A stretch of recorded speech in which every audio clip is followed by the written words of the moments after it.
talk a little bit about the Chameleons. My friend Henry Cosmic Writer asked me. A couple other folks have asked too.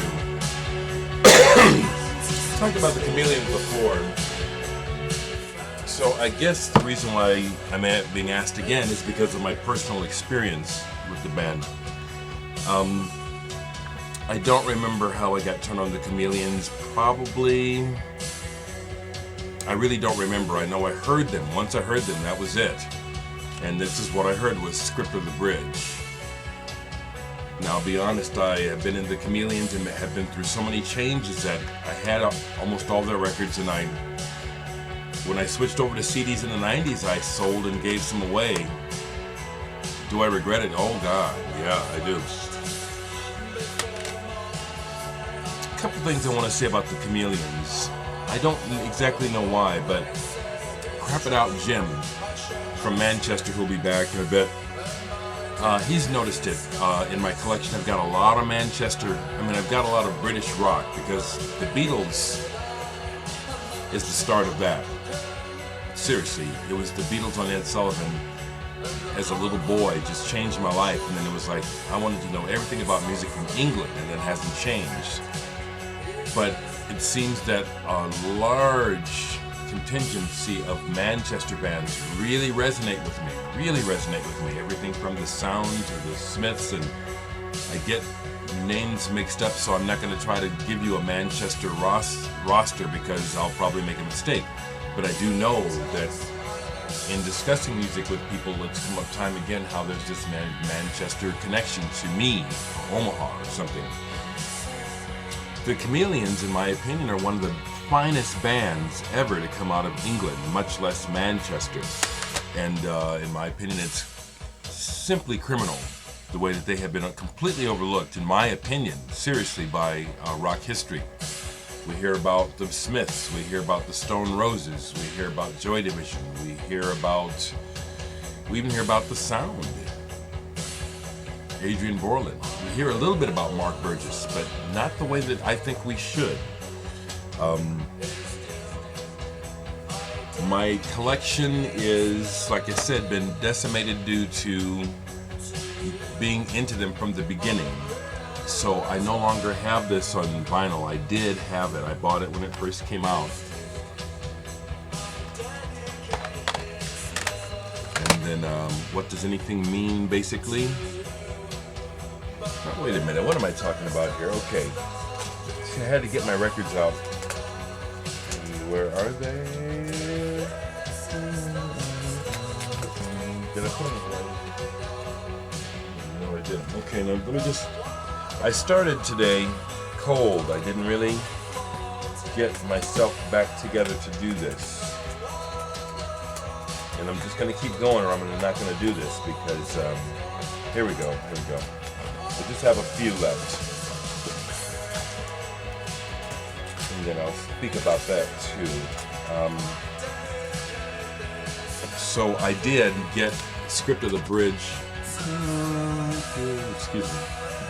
Little flaw in my CD I just noticed. I bought the limited edition reissue, 1,000 copies, number 633. This is a beautiful reissue of it. Two 12-inch 45s. The music remastered also on CD as well. Let me just say, what is it about the Chameleons that I think is special? The Chameleons have soul. And Mark Burgess, as a singer, was not a naive young man, but a young man looking inwardly as well as outwardly, trying to understand himself, trying to understand things, trying to make sense. It comes through the words and the music real loud and clear. Mark Burgess was on a mission, albeit a personal one, and the band were like his soldiers. The other thing I always hear about the Chameleons is the drummer. He's a real simple drummer, but he means every beat. His beat has so much soul. When I listen to the Chameleons, I cannot help but move because the beat has so much meaning. I don't know what it means to him, but I can hear it. When he hits that, just the sound of it has soul, it has a quality. The Chameleons are very, very, very, very special. And I also think that Mark Burgess, after meeting him and playing music with him, the reason why he's not a big star is because he wouldn't play the game. If you don't play the game, guys, you don't get the cookies. And there's a lot of things behind the scenes that if you don't know about them uphand, you don't know what we have to go through. And I'll say we. You do. You're asked to sell your soul in many ways in order to get the prize, which is the money, the backing, the promotion.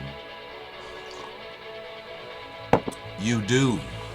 Somebody making big money in a big corporate record label, tell me that's not the truth, you fucking liar. It's the truth every fucking time. I can tell you some bad stories about, and I'm not going to, okay? This is about the Chameleons. Here's a song by the Chameleons at my band Digital Sex. We used to play this, we covered this. Up and Down Escalator. Fantastic. Listen to this band.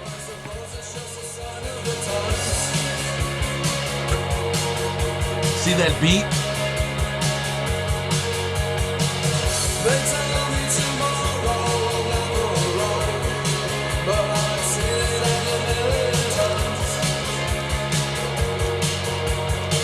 Oh man, I just love this band. I have this out playing the 12-inch. Here's the 12-inch of it. Up and Down Escalator. All my records are autographed.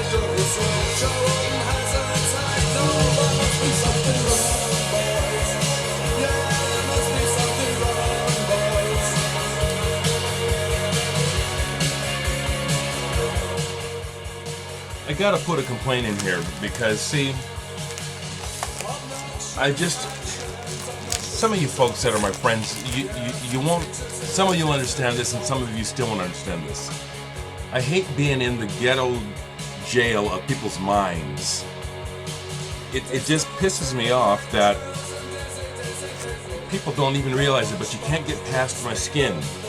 Yesterday, I gotta say this because the Chameleons, these are my dogs. Yesterday, last night, my video, I shared a little bit of my music, and I played one thing that was kind of funky. 2 comments mentioned Stanley Clarke. Folks, you didn't listen. I don't sound nothing like Stanley Clarke, and I want to tell you something that I don't even really rate Stanley Clarke. He's a show-off. I have never tried to play like Stanley Clarke. He figures nowhere in my background as far as influences. And that's why I get like I do, because it feels like I'm being stereotyped and I'm being seen as a black bass player. Oh, he must like Stanley Clarke. I'll say Stanley Clarke. That sounds like a stereotype. Whether or not you knew it, that's how it comes off. I don't play nothing like Stanley Clarke. If you ask me who are my top 10 bass players, he's not in there. He's not. I keep saying Jack Bruce is one. Billy Williams is another bass player who figures greatly into my background. Cecil McBee is another one. And Dave Holland, okay? You needed some bass players, I gave you some. Not motherfucking Stanley Clarke. Please feel me. It's what it feels like. It's like you see me and you have that. Please learn. It happened on another video. Pissed me the fuck off. I'm playing bass along to a quiet ambient piece called Kettle. Some jabroni, that's what it feels like. Some jabroni leaves a comment, the Bill Cosby remix. That shit. If you said that to me in my face and I didn't know you, I'd smack the shit out of you. And I'm being honest.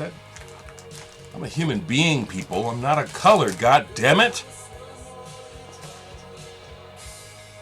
I'm getting this out because Mark Burgess inspires me. I met Mark Burgess, was it 2005 or 6? It's one of the last cool things I did in conjunction with my former partner in the band Digital Sex. We were absolutely nuts, and still are. I am still nuts about the band Chameleons, and so was Steve. And somehow he had a connection and knew that Mark was going to be in America and arranged for Mark to come to Omaha for a one-off concert. I got to play the concert with Mark. I got to play bass for half of the show with him. Now, I wanted to show the DVD, but I can't fucking find it. Now, some of it's online already, so I'll put a link below the video to the clip. But anyway, overall, the concert was just okay because Mark was playing solo. The audience in Omaha was small, but freaked out that he was actually playing, so it was dead silent, so he couldn't get a vibe, and he kept saying, he said, "It's too quiet, I can't feel you." And as a result, the performance overall is stiff, but I got to play with him, and it's on video. And anyway, some other records to show you, and I'll show you the CDs first, because I've got most on CD, and everything is autographed by Mark. We got along really well, and we got really drunk. We got along so well and got so drunk I pissed him off. And that's good because I don't mince words with anyone. It was a funny human moment. I'll share it in a second. I also have Strange Times. This shoulda, woulda, coulda. This should have been the album that blew the Chameleons up in America. It was on Geffen and everything. It had everything. This album is fantastic. I have a little bit of a problem with some of the production, but the songs, the performance, oh my God. Strange Times. It's one of the greatest rock albums in my opinion. What else do I have by the Chameleons? They don't have everything. I have the Chameleons Live. This is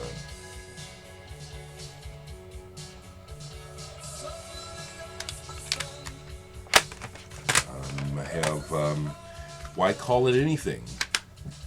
Good songs on this too. Good songs. Always good. The Never Ending Now. Love their artwork too. The guitarist from the band, I think it's Reg, did the artwork. I have this live reunion show they did. Ascension, Chameleons Ascension.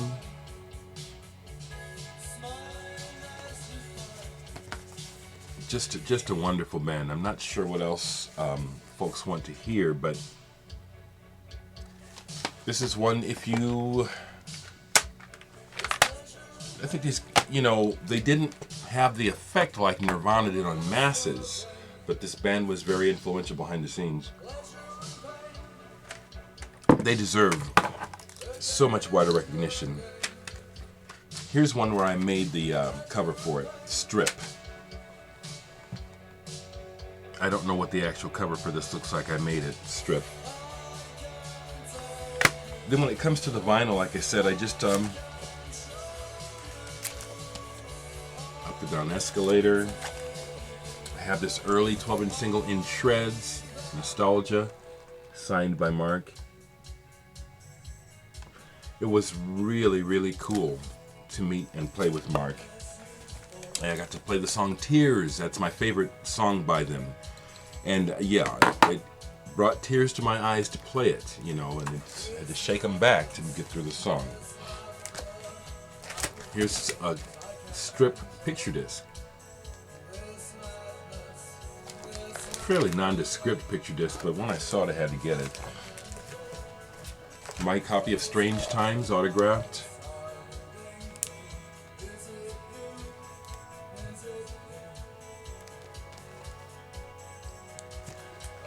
I will take another opportunity to talk about music that I don't like.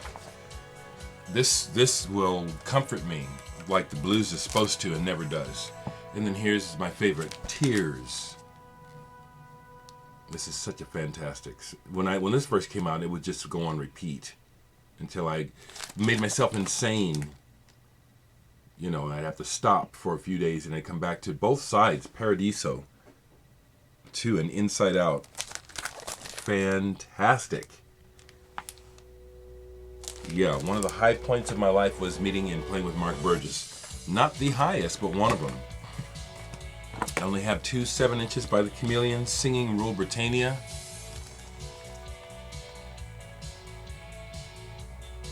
Yeah.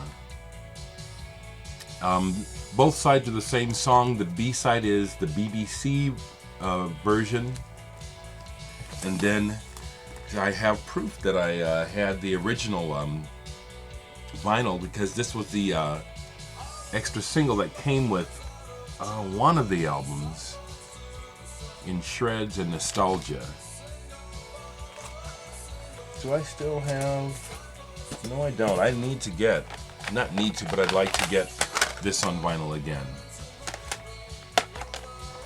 The other stuff that I have is related. A couple of DVDs, Chameleons at the Gallery Club and the Hacienda, and then Singing Rule Britannia Live. I don't have Mark Burgess and the Sons of God. I used to have that CD. I sold it. I do have 2 of his singles that he did with Yves Altana, Mark Burgess, and Yves Altana, however you say his name. Sin. Again, autographed. And Always Want. Now, besides the Chameleons, it's been many different projects. Like I said, haven't kept up. But I do have the Reegs. That was the guitar players from the Chameleons when they broke off. I made a couple albums and some real good singles. I love the band. So I have an affinity for British rock, very strong. Probably stronger than what you folks think I'm supposed to have for stuff like the Meters and James Brown. That stuff is in me too, but I don't feel obligated to be the requisite black American where I'm for sure showing you my fried chicken and my Blackbirds records. These things feel like a stereotype to me in some ways. Like if I don't like these things, that somehow I'm not black enough. And I've actually had people of my own race say that shit to me. So that's why this anger that you hear in my voice is here and will always be here. I'm a human being, okay? I actually happen to be rather... Someone left a couple of comments. Thank you so much, sir. I forget your name. Where he said, everyone's got opinion, like assholes, everyone's got opinions. But he also said that, you know, again, and I like it because it's like I feel like I qualify my words. You know, I have experience. I am a musician. I can play. I kind of halfway feel like I know what I'm talking about, okay? And so when I say these things about race and about my life and about feeling, not liking to be stereotyped and being expected to like certain things and to be promoting certain things, that pisses me the fuck off. Like this continual stuff where I get these PMs and stuff. Where's the hip hop? What about hip hop? That's what that sounds like. Ain't you black? I'm human. Aren't you? Don't you guys have minds of your own? Now that I've done this, I want to also say that I really don't like requests, okay? I'd rather just do what I feel like, okay? After a while, it feels like an obligation because it's like, feel me, people. I'm just being honest, you know? I do this like a diary, like therapy. I say and do what I feel. So when requests start to stack up, it pisses me off because I feel like I have to respond, okay? Now, I know, Henry, you know better now than to take what I said personally, but I have to say it for the record. I've been watching a little bit of conspiracy theory TV back shows. Very interesting. very happy to say that back in the early 2000s, or whenever it was, when he was still governor, when it was maybe 90s, I met Jesse Ventura while he was governor of Minnesota. I was up there for a convention of some sort regarding mental illness, and I was staying at the Hilton, at the Hyatt or whatever it was, Hyatt. I met Jesse Ventura, and the very same time I met Colin Powell. Now, I trust my bullshit detector about people. I met them both in the same afternoon. Who do you think I was impressed by? It wasn't Colin Powell.